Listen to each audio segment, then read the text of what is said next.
जी, आज हमने अब क्यूरी पढ़नी है। पिछला लेक्चर हमारा टेबल पे था, जो चैप्टर नंबर 6 का पार्ट 1 था। अब ये चैप्टर नंबर 6 के पार्ट 2 में हम सारी क्यूरी करेंगे। ठीक है, क्यूरी क्या होती है?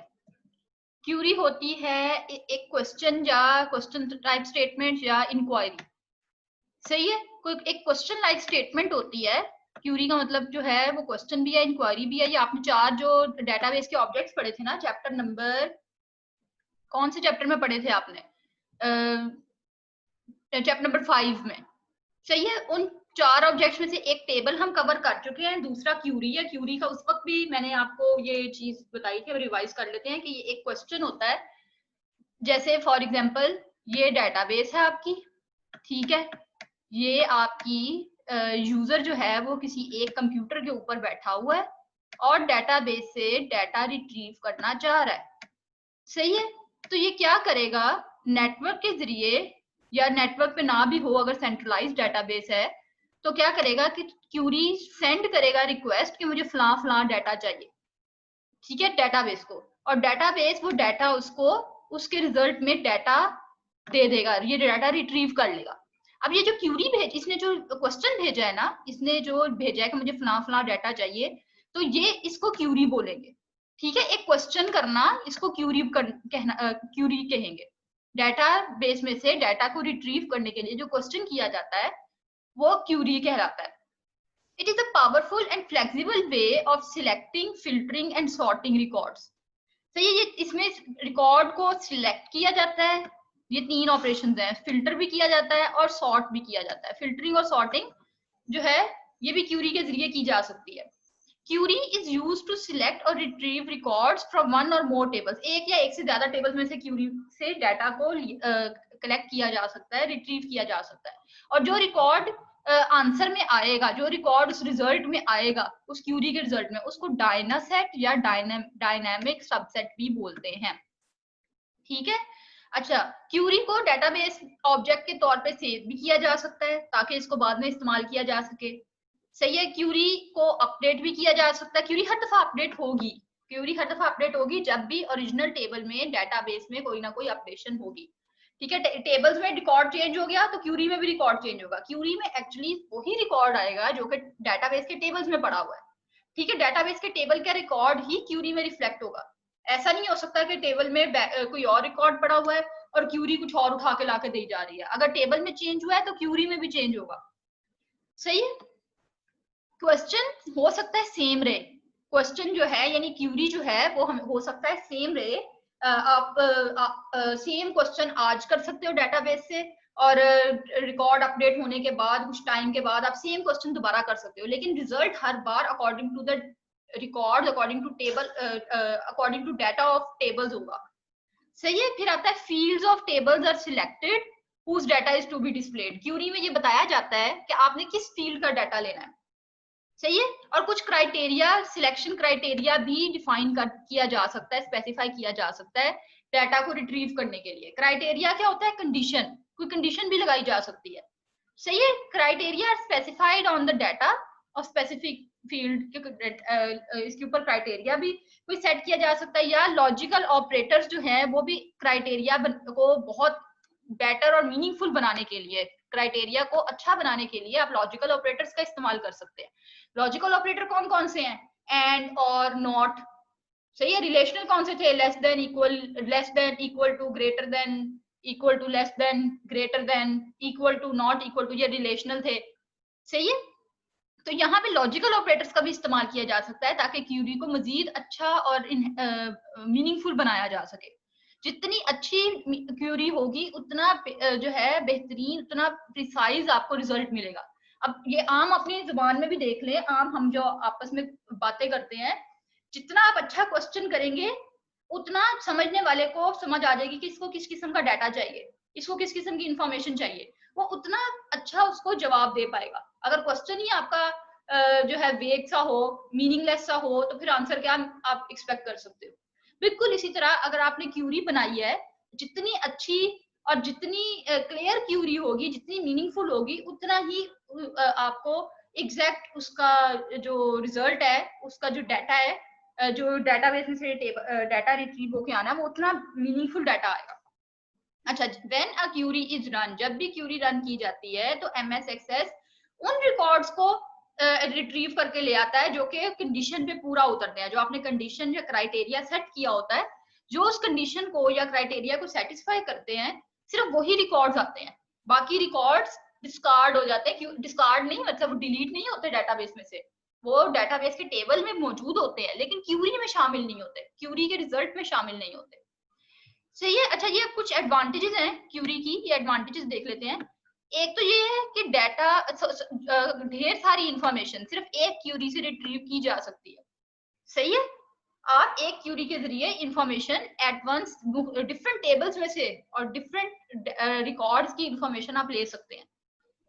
फिर है कि क्यूरी का जो रिजल्ट है ना वो फॉर्म्स और रिपोर्ट्स में भी इस्तेमाल होता है, जो आपने अब चैप्टर नंबर 7 में पढ़ना है। ठीक है, फॉर्म्स और रिपोर्ट्स जो है उनमें क्यूरी का रिजल्ट इस्तेमाल होता है। Data of database can be modified and deleted. सिर्फ क्यूरी डाटा सिलेक्ट करने में, सिलेक्शन ऑफ डाटा में या डाटा रिट्रीव करने के काम नहीं आती। क्यूरी के जरिए आप टेबल के जो डाटा होता है उसको मॉडिफाई भी कर सकते हैं, उसको डिलीट भी कर सकते हैं। यानी आप टेबल के स्ट्रक्चर को भी चेंज कर सकते हैं, टेबल के डाटा को भी चेंज कर सकते हैं यूजिंग क्यूरी। अच्छा, the retrieved records from tables can be displayed in particular order. यानी आप एक ऑर्डर में जो है डाटा को या रिकॉर्ड को आप डिस्प्ले भी करवा सकते हैं, यानी सॉर्ट कर सकते हैं क्यूरी के जरिए। ठीक है, अब नेक्स्ट आ जाते हैं टाइप्स ऑफ क्यूरीज। ये बहुत इंपॉर्टेंट क्वेश्चन है, इसको आप मार्क कर लें। इस चैप्टर का जो है इस चैप्टर का सबसे इंपॉर्टेंट क्वेश्चन है। ये लॉन्ग क्वेश्चन में कभी कभार आ जाता होता है। सही है। इस चैप्टर में से लॉन्ग क्वेश्चन ये एक बनता है, टाइप्स ऑफ क्यूरीज। सबसे पहली टाइप आ जाती है सिलेक्ट क्यूरी। सिलेक्ट क्यूरी क्या करती है कि एक या एक से ज्यादा टेबल्स में से रिकॉर्ड को सिलेक्ट करके ले आती है on a given criteria.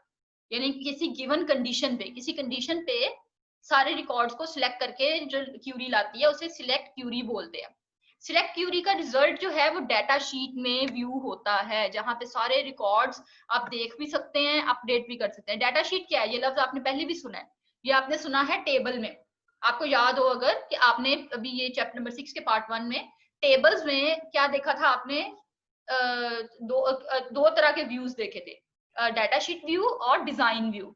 Data sheet view था जिसके अंदर रोज एंड कॉलम एक स्प्रेडशीट की तरह का व्यू होता है, और डिजाइन व्यू में खैर वो और तरह का था जिसके अंदर आप fields, data types, field properties वगैरह सेट कर सकते थे।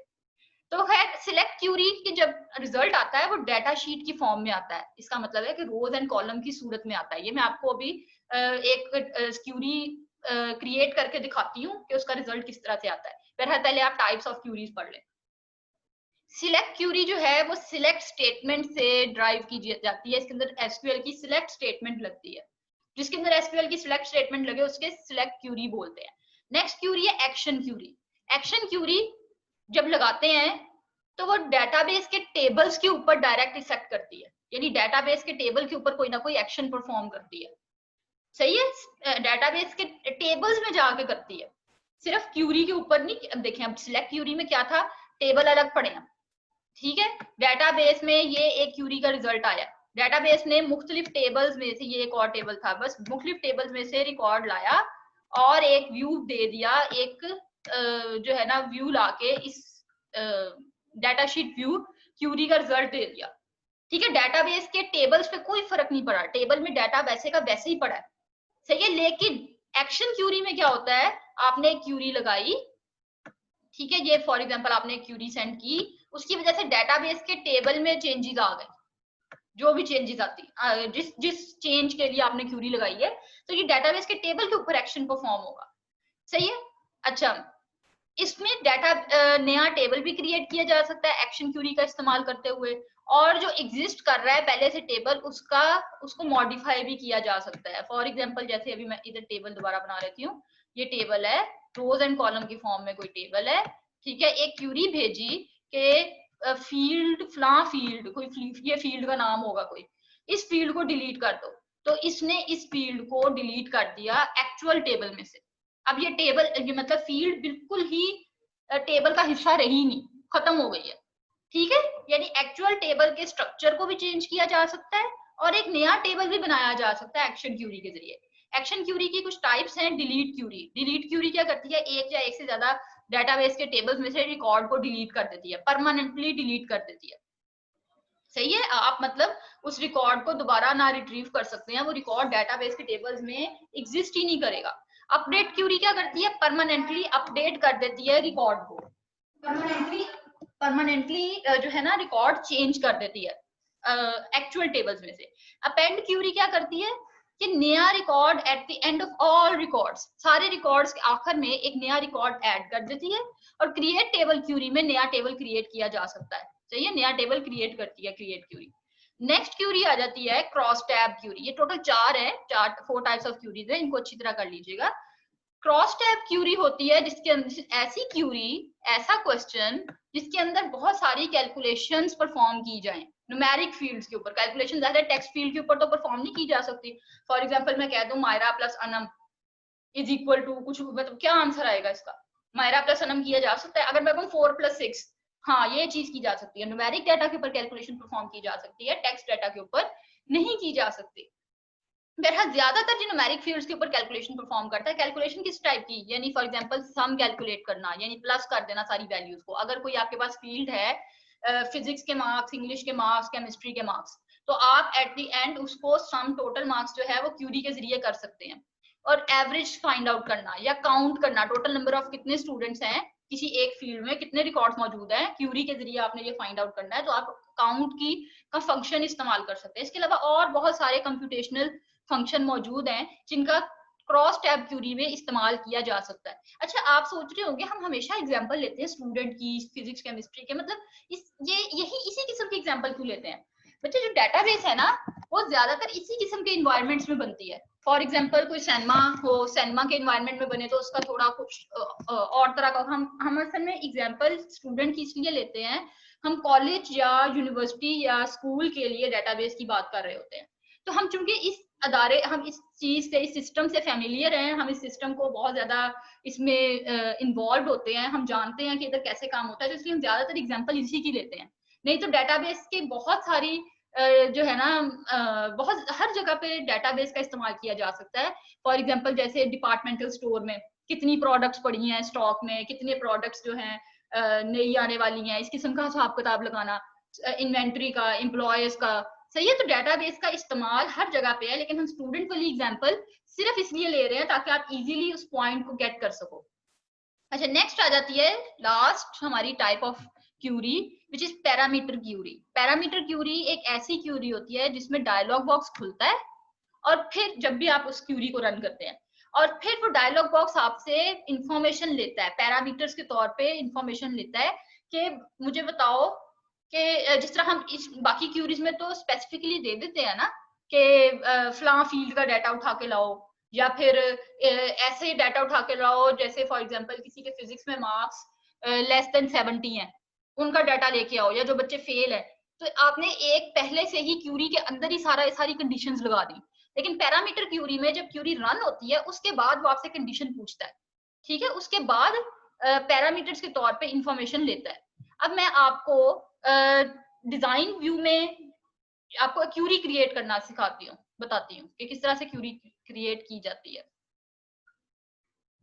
जी, ये वही टेबल्स है जो हम लोगों ने जब टेबल जो पार्ट 1 किया था 6 चैप्टर का, जिसके अंदर हमने टेबल सारा पढ़ा था, उसके अंदर टेबल्स बनाए थे, ये वही है। इन्हीं के ऊपर चले आपको क्यूरी लगा के बता देती हूँ। आपने क्यूरी कैसे लगानी है, स्टूडेंट टेबल पे लगा लेते हैं, ठीक है। क्रिएट में गए, ये देखिए 2 तरीके हैं क्यूरी बनाने के। क्यूरी के एक है क्यूरी विजिट और एक है क्यूरी डिजाइन। हम दोनों तरीके से आपको करके दिखा देते हैं। क्यूरी विजिट में क्या है, वो पूछ रहा है आपने सिंपल क्यूरी विजिट यानी सिंपल क्यूरी लगानी है या क्रॉस टैब क्यूरी लगानी है। अब क्रॉस टैब की आपको समझ आ गई ना क्या है? क्रॉस टैब का मतलब है जिसके अंदर कैलकुलेशन, ऐसी क्यूरी जिसमें कैलकुलेशन परफॉर्म की जाए। और ये दूसरी भी है कि फाइंड डुप्लीकेट क्यूरी या अनमैच। हम सिंपल लगा लेते हैं। ये पूछ रहा है आपने किस टेबल में से लगानी है, स्टूडेंट टेबल या अटेंडेंस। मैंने स्टूडेंट टेबल में से आईडी ले लिया, ये मैंने आईडी ले लिया, नेम ले लिया, ठीक है। मैं एड्रेस नहीं ले रही, मैं फोन नंबर नहीं ले रही, मैं मार्क्स ले लेती हूँ, ठीक है। फिर मैं लगा लेती हूँ अटेंडेंस पे। अटेंडेंस में से मैं कहती हूँ स्टूडेंट डेट ले ली है मैंने कि किस किस डेट को वो प्रेजेंट था, ठीक है। ये मैंने रैंडम सी ले ली। यानी अब देखिए, आप नोट करें, ये पहली 3 फील्ड्स हैं स्टूडेंट टेबल में से, चौथी है अटेंडेंस टेबल में से। ठीक है, नेक्स्ट पे आए। वो कह रहा है डिटेल चाहिए हर रिकॉर्ड की या आपको समरी चाहिए। ठीक है, मैं डिटेल ले रही हूँ, डिटेल ले ली, नेक्स्ट किया, अच्छा इसके बाद फिनिश कर दिया। अब ये नोट करें, ये आपके पास ये roll number, student name, student marks, student date, ये ऐसे बिल्कुल आपको फिलहाल ऐसे ही लग रहा है ना कि ये तो टेबल ही है, हालांकि ये टेबल नहीं है, ये क्यूरी का रिजल्ट है, लेकिन ये डाटा शीट व्यू में क्यूरी का रिजल्ट शो कर रहा है। ठीक है, ये इन्होंने क्यूरी का आपके पास क्यूरी का रिजल्ट आ गया। अब मैं अगर इसको राइट क्लिक करूँ ना, तो आप नोट करें इसके अंदर डिजाइन व्यू है, इसमें डाटा शीट व्यू है और एक एसक्यूएल व्यू भी है। टेबल में देखें, टेबल में कौन कौन से व्यू थे, डिजाइन व्यू और डाटा शीट व्यू। क्यूरी में टोटल 3 व्यूज है। अभी हम इस वक्त डाटा शीट व्यू में मौजूद है। अब मैं आपको अगर इसका डिजाइन व्यू दिखाऊं तो ये देखें, ये टेबल बना हुआ है, चूंकि 2 टेबल्स में से डाटा आ रहा है और इनके दरमियान रिलेशनशिप भी क्रिएट हुआ है, तो ये देखें, ये रिलेशनशिप का साइन है। अब यहाँ पे इन्होंने क्या किया है कि ये फील्ड सिलेक्ट की हुई है, स्टूडेंट आईडी, स्टूडेंट नेम, ये बताया हुआ स्टूडेंट आईडी स्टूडेंट टेबल में से है, इसको शो करना है। ठीक, अगर सॉर्ट करना है तो आप यहाँ से सॉर्ट भी कर सकते हैं, इसको असेंडिंग ऑर्डर में सॉर्ट कर दिया। और कोई क्राइटेरिया अगर देना है, यहाँ पे क्राइटेरिया या कंडीशन दी जा सकती है। ठीक है, स्टूडेंट नेम हो गया, स्टूडेंट टेबल में से है, स्टूडेंट मार्क्स स्टूडेंट टेबल में से, और स्टूडेंट डेट अटेंडेंस टेबल में से। और कोई अगर आप इधर ऐड करना चाहते हैं तो डिजाइन व्यू में ऐड कर सकते हैं। ठीक है, डिजाइन व्यू ऐसे होगा। अगर मैं मार्क्स को टोटल करना चाह रही हूँ, ये टोटल का साइन है, मैंने यहाँ पे टोटल भी कर लिया मार्क्स को। ठीक है, मार्क्स का टोटल भी शो हो जाएगा। अच्छा, अब मैं इसको जरा सेव करके डाटा शीट व्यू में वापस जाके देखती हूँ क्या शक्ल बनी है। ये देखिए, ये डाटा शीट व्यू की शक्ल आ गई है। अब मैं इसकी एसक्यूएल क्यूरी देखती हूँ, एसक्यूएल व्यू देखती हूँ। एसक्यूएल व्यू कैसा होता है, ऐसा होता है। ये वो स्टेटमेंट्स हैं, ये वो क्यूरी है, ये क्यूरी है एक्चुअली, ये क्वेश्चन है। स्टेटमेंट ऐसे लिखी जाती है, इस तरह की मैंने आपको एक स्टेटमेंट पहले भी दिखाई थी, क्रिएट टेबल वाली स्टेटमेंट थी। ये मेरा ख्याल है किस चैप्टर में थी, ये शुरू वाले चैप्टर्स में थी कहीं। ठीक है, कि इस तरह की ये क्यूरी ऐसी होती है। ये अगर आप काम करते हैं ओरेकल में, जो डीबीएमएस इस वक्त हमारा एमएस एक्सेस है ना, अगर आप ओरेकल में करते हैं या किसी और में करते हैं तो उसमें एसक्यूएल क्यूरी का बहुत बड़ा रोल है। आपको ये स्टेटमेंट्स लिखनी पड़ेंगी रिकॉर्ड को रिट्रीव करने के लिए। लेकिन एमएस एक्सेस आपको बहुत ज्यादा विजिट्स के जरिए काम करने की परमिशन देता है। आप विजिट्स के जरिए क्या कर सकते हैं कि आप आसानी से डिजाइन व्यू में जाएं, इस तरीके से बस ड्रैग एंड ड्रॉप किया और आपकी क्यूरी क्रिएट हो गई। ठीक है, ये क्यूरी क्रिएट करने का तरीका हो गया। अब हम वापस जाते हैं अपनी स्लाइड्स की तरफ। सही, अब नेक्स्ट आ जाता है specifying criteria and wild cards. Criteria क्या होता है, कोई कंडीशन, जैसे अभी बात की कि कोई ना कोई कंडीशन लगाना ताकि उस कंडीशन की बेसिस पे रिकॉर्ड को एक्सट्रैक्ट किया जा सके, रिकॉर्ड को हासिल किया जा सके, रिकॉर्ड को रिट्रीव किया जा सके। ठीक है, अगर टेबल के वो क्यूरी जब सेंड की जाती है तो डीबीएमएस उसको टेबल के रिकॉर्ड्स के साथ मैच करता है। वो सारे रिकॉर्ड्स जो कि उस कंडीशन को सेटिस्फाई करते हैं, जो कि उस क्राइटेरिया पे पूरा उतरते हैं, सिर्फ वही रिकॉर्ड्स रिट्रीव होंगे, बाकी सारे नहीं होंगे।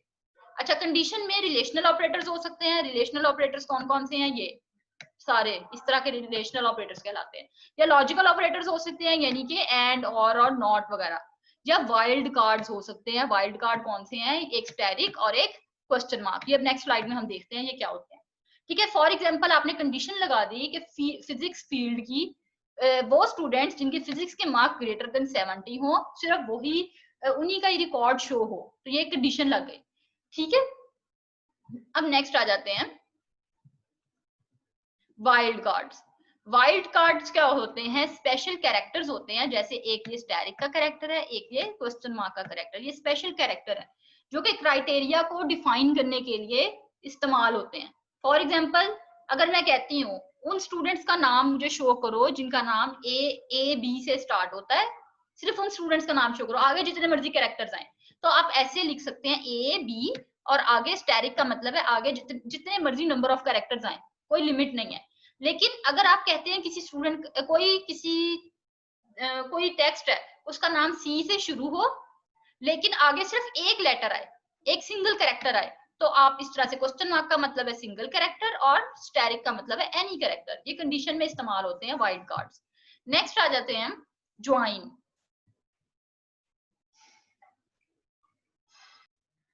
जी, अब ज्वाइन देखते हैं।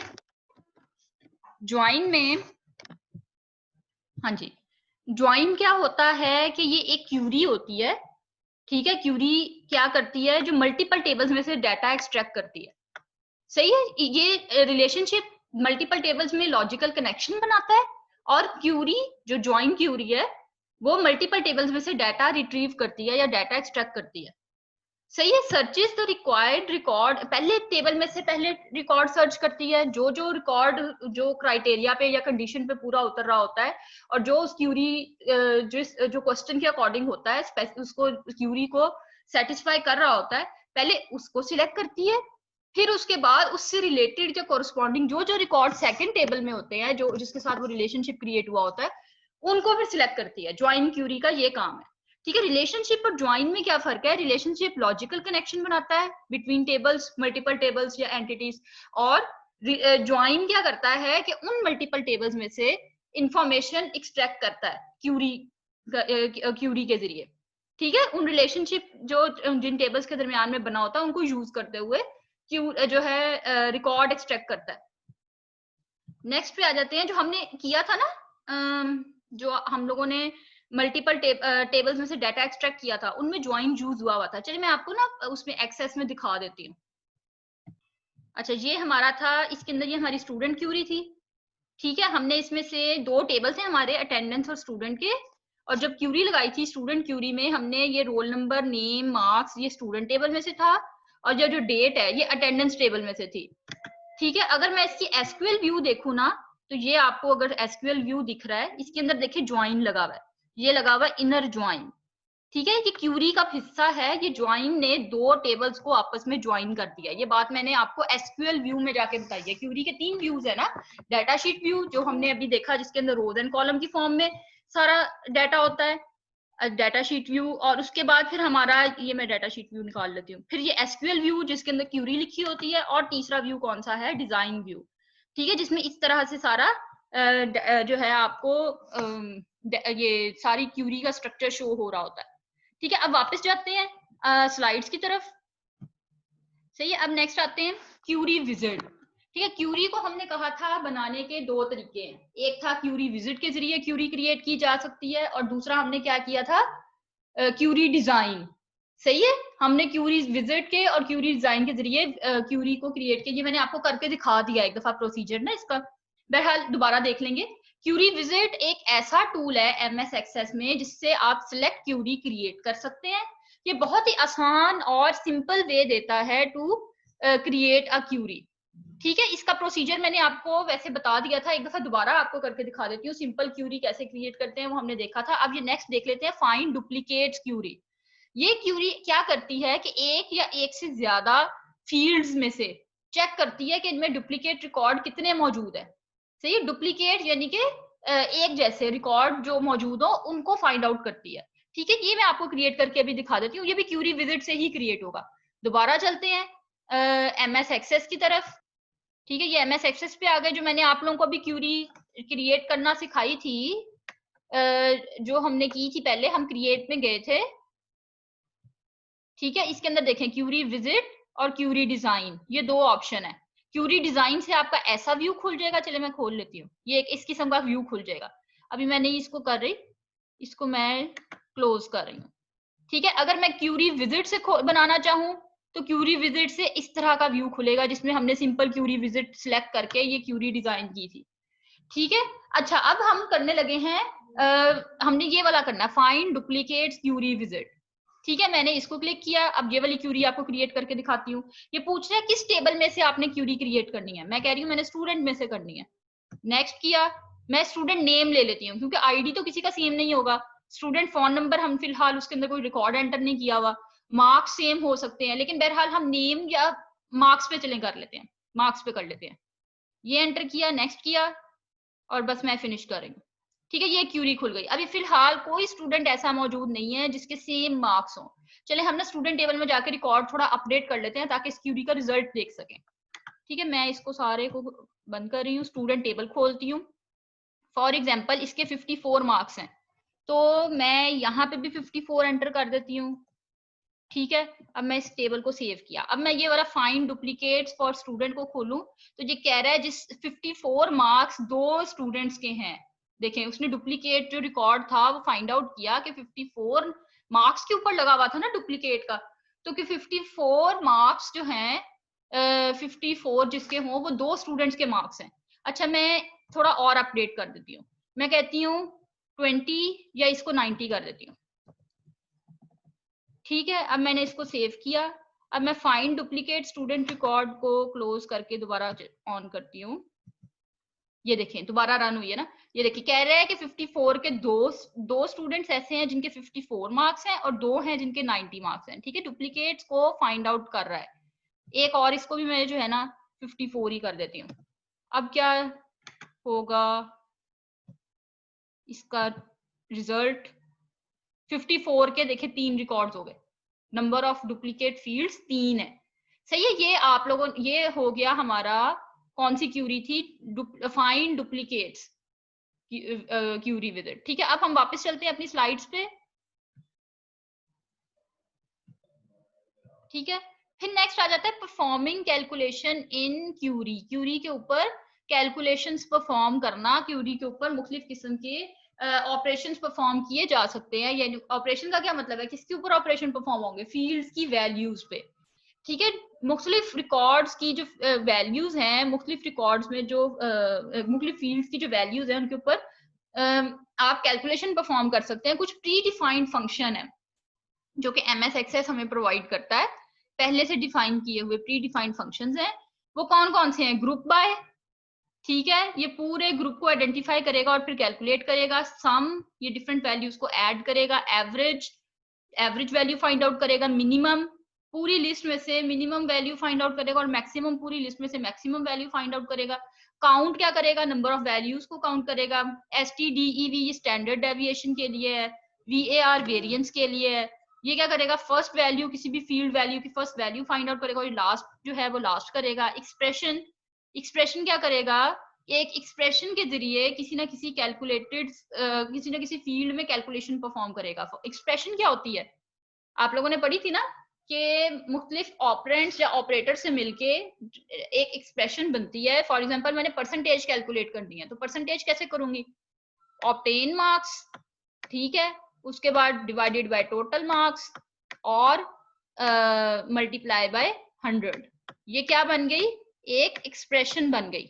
ठीक है, जिसके अंदर ऑपरेंट्स और ऑपरेटर्स मिलके एक एक्सप्रेशन बनाते हैं। ठीक है, अच्छा वेयर का क्या मतलब है, वेयर जो है कोई स्पेसिफिक क्राइटेरिया या कंडीशन रखने के लिए इसका इस्तेमाल किया जाता है। ठीक है, अब नेक्स्ट आ जाते हैं, ये लास्ट स्लाइड है अब आपकी, कि आप कभी कभार फील्ड्स के ऊपर भी, रिकॉर्ड की फील्ड्स पे भी, sometimes the user wants to display the results of calculation performed on the information stored in each field या each record, के अक्सर औकात जब आप कैलकुलेशन परफॉर्म करते हैं तो आपकी कोशिश होती है कि आप उस कैलकुलेशन को डिस्प्ले भी करवाएं। सही है, तो कैलकुलेशन जो है वो कहाँ कहाँ परफॉर्म, कैलकुलेटेड फील्ड्स कौन कौन सी हो सकती हैं, क्यूरी में भी हो सकती हैं, फॉर्म में भी हो सकती हैं, रिपोर्ट में भी हो सकती हैं। फॉर एग्जाम्पल टोटल मार्क्स जो है, हर स्टूडेंट के मुख्तलिफ मार्क्स हैं, उनको अगर टोटल करना है तो टोटल कैसे करेंगे आप, उनके ऊपर कैलकुलेशन परफॉर्म करवा देंगे। सही है, अच्छा अब ये देखते हैं, बहरहाल इसमें डिजाइन व्यू में जाके, ये अब आपका होमवर्क है, आपने डिजाइन व्यू में जाके कैलकुलेटेड फील्ड्स जो है उसमें आपने मुख्तलिफ एक टेबल बनाइएगा जिसके अंदर मुख्तलिफ सब्जेक्ट्स के मार्क्स हो। उन मार्क्स के आपने टोटल मार्क्स कैलकुलेट करना और एक नई फील्ड के अंदर उस टोटल मार्क्स को आपने डिस्प्ले करवाना एक नए कॉलम के अंदर। ठीक है, चलें इसके साथ ही आपका ये चैप्टर खत्म होता है। अब आप लोगों ने बुक खोलनी है, ये जितने प्रोसीजर्स थे इन प्रोसीजर्स का यहाँ पे जितने भी ये इनके प्रोसीजर्स नहीं लिखे हुए थे इन स्लाइड्स में, आपने वो भी बुक से पढ़ने हैं, उनको प्रैक्टिस करनी है तो ज्यादा अच्छे याद हो जाएंगे।